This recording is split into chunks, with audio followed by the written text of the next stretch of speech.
मुग्धा और उसकी सास के बीच पूरा समय सास के किसी न किसी काम को लेकर मतभेद चलते ही रहते हैं। बहू, ओ बहू, जरा चाय बना दे। मुग्धा चाय लेकर आती है। ये लीजिए, और कुछ चाहिए? अरे नहीं, बस चाय पीने का मन था। जाओ, तुम दूसरा काम करो। चाय पीने के थोड़ी देर बाद सास दोबारा मुग्धा को आवाज लगाती है।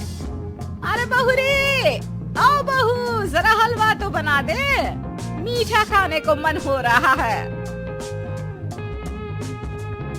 इसी तरह मुग्धा की सास पूरा समय कोई ना कोई काम बताकर उसे रसोई से बाहर तक निकलने नहीं देती। कभी चाय, कभी हलवा, कभी पानी तो कभी दूध, हर समय खाने को चाहिए और उसके लिए अपने हाथ पर बिल्कुल नहीं हिलाने। परेशान किया हुआ है इन्होंने। सास की जबरदस्ती परेशान करने की आदतों से दुखी मुग्धा एक शाम सचिन के साथ अपने कमरे में बैठी हुई बात कर रही होती है। सुनो जी, मम्मी जी की ये जानबूझकर मुझे परेशान करने की फरमाइशों से मैं बहुत फ्रस्ट्रेट हो चुकी हूँ। पूरे दिन में एक सेकंड का आराम नहीं मिलता। रसोई से बाहर कदम रखती नहीं कि बहू ये बना दे, बहुरी वो बना दे। अरे इनकी फरमाइशें चलती ही रहती है। अरे मुग्धा, माँ खाने की शौकीन है, पर उम्र हो चली है, खुद खाना नहीं बना सकती, इसलिए तुमसे बोलती है। अरे तो शौक भी उम्र देख कर रखने चाहिए ना। समझ में नहीं आता, हर समय फेविकॉल का जोड़ लगाए सोफे से चिपकी बैठी रहती है। इतना सब डाइजेस्ट कैसे हो जाता है उन्हें?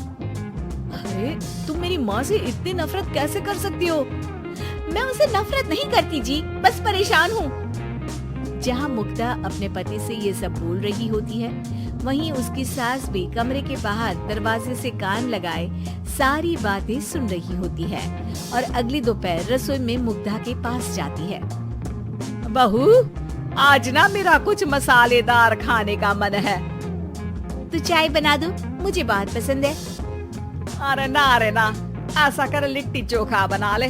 और हाँ, जितना मसाला बातों में मिलाकर पति को सुनाती हो ना, सब्जी में भी वैसे ही डाला करो, खाना स्वादिष्ट बनेगा।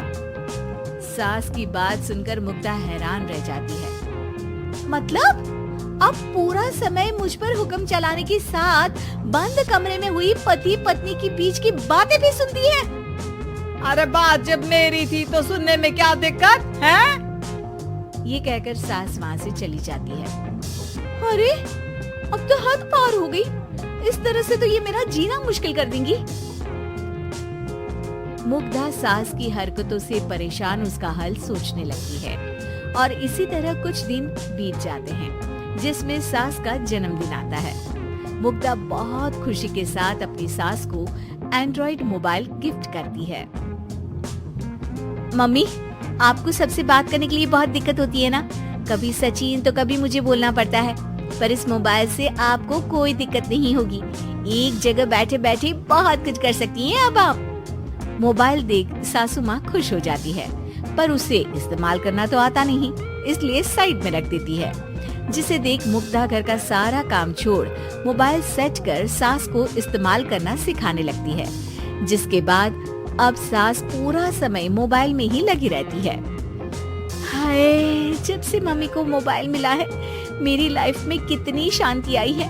अच्छा है, इसी तरह बिजी रहे तो मैं भी सुकून की जिंदगी जी पाऊंगी। अब मुग्धा जब मन करे काम करना, जैसा चाहे वैसा खाना बनाकर खाना, पूरा समय रिलैक्स और खुश रहने लगती है। क्या बात है, आजकल तुम बहुत चहक रही हो। अरे मम्मी जी से छुटकारा जो मिला है, अब ना फरमाइशें ना छुप छुप कर बातें सुनना। अच्छा, तो मोबाइल गिफ्ट करने की ये स्कीम थी। इसी तरह दिन बीतते हैं और अब मोबाइल पर लगी सास फरमाइशों की जगह सवालों के लिए बहू को आवाजें लगाना शुरू कर देती है। अरे बहू, सुन तो, देख जरा किसी का फोन क्यों नहीं मिल रहा? रिचार्ज खत्म हो गया है, पर अभी 4 दिन पहले ही तो मैंने किया था, इतनी जल्दी कैसे खत्म हो गया? अरे मैंने कल तेरी कनाडा वाली मौसी सास से 3 घंटे बात की थी ना। क्या? इतना महंगा तो मोबाइल भी नहीं आया जितना महंगा इसका रिचार्ज पड़ रहा है। इसके बाद तो जैसे मुग्धा के दिन के 24 घंटे में से 20 घंटे सास के पास उनके मोबाइल रिलेटेड प्रॉब्लम सॉल्व करने की ड्यूटी ही बन जाती है। अरे मुग्धा, ये मोबाइल में अचानक तेरी मौसी सास की शक्ल क्यों दिखने लगी और ये तो हिल भी रही है। मम्मी, ये गूगल डुओ का वीडियो कॉल है। इसमें आप बात करने के साथ एक दूसरे की शक्ल भी देख सकती हो। अच्छा, ये तूने मुझे पहले क्यों नहीं बताया? अब बताने के लिए पहले नहीं बताया। इसी बीच सचिन भी वहाँ आ जाता है और सास अपनी वीडियो कॉल में बिजी हो जाती है। क्यों, सास बहू में क्या गपशप चल रही है? इसे गपशप नहीं, दिमाग का दही होना बोलते हैं। पर तुम तो मम्मी को मोबाइल देकर बहुत खुश थी, फिर क्या हुआ? हाँ, उसका सुकून भी कुछ ही दिन मिला। अब घर के टंटे खत्म हुए तो मोबाइल की टिंग टिंग शुरू हो गई। देखो भाई, कुछ पाने के लिए कुछ खोना तो पड़ता है। आखिर तुमने मोबाइल अपने फायदे के लिए ही तो दिया है, तो फिर सवालों के जवाब भी देने पड़ेंगे, क्योंकि जब तक उनके हाथ में ये फुथरू रहेगा, तुम्हारी लाइफ में प्राइवेसी और सुकून रहेंगे।